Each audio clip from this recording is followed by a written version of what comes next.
শুভ সকাল। আজ 2 মে 2026।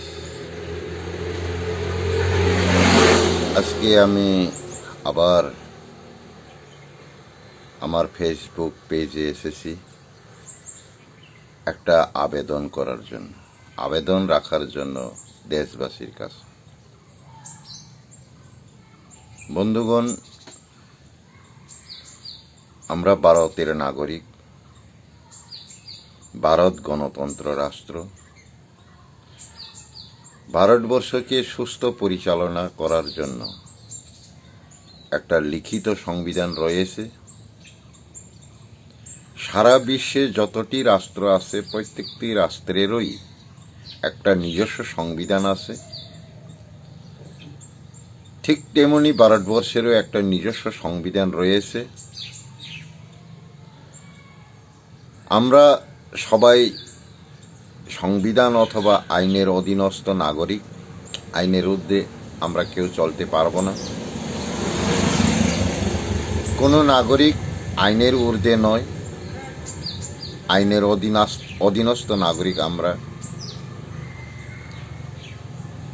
আমরা প্রত্যক্ষ বা পরোক্ষভাবে আইনের ভায়োলেশনের শিকার হচ্ছে।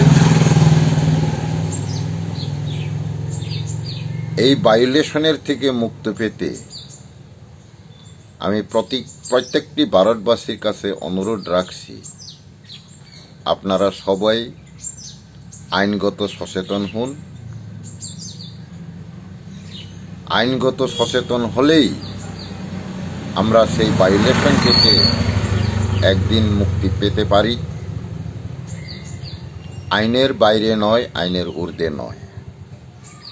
তাই আমি প্রতিটি নাগরিককে অনুরোধ রাখছি, আপনারা কোনটা লিগ্যাল কোনটা ইলিগ্যাল আমাদের প্রতি যে ভায়োলেশনটা হচ্ছে, মানে সাধারণ নাগরিকদের প্রতি যে ভায়োলেশনটা হচ্ছে, সেই থেকে পরিত্রাণ পাওয়ার জন্য আমাদের প্রত্যেকটি নাগরিকের আইনগত সচেতনতা অথবা আইনের অভিজ্ঞতা নেওয়া উচিত, সচেতন হওয়া উচিত। আপনারা প্রত্যেক নাগরিক অন্যায় বা অপরাধের উপরে ভায়োলেশনের বিরুদ্ধে আওয়াজ তোলার প্রস্তুতি থাকবেন।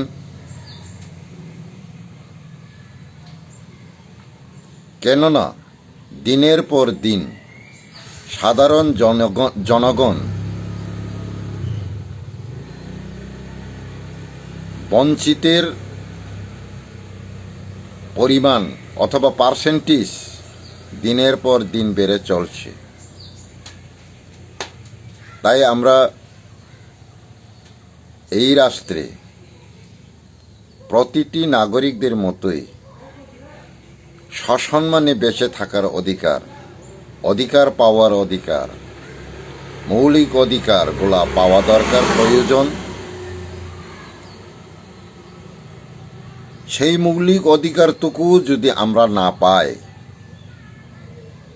তাহলে আগামী দিনের পরিকল্পনা আমরা নিতে পারবো না। আমরা যদি আইনগতভাবে অবগত না হয়, তাহলে কোনো ভায়োলেশন অথবা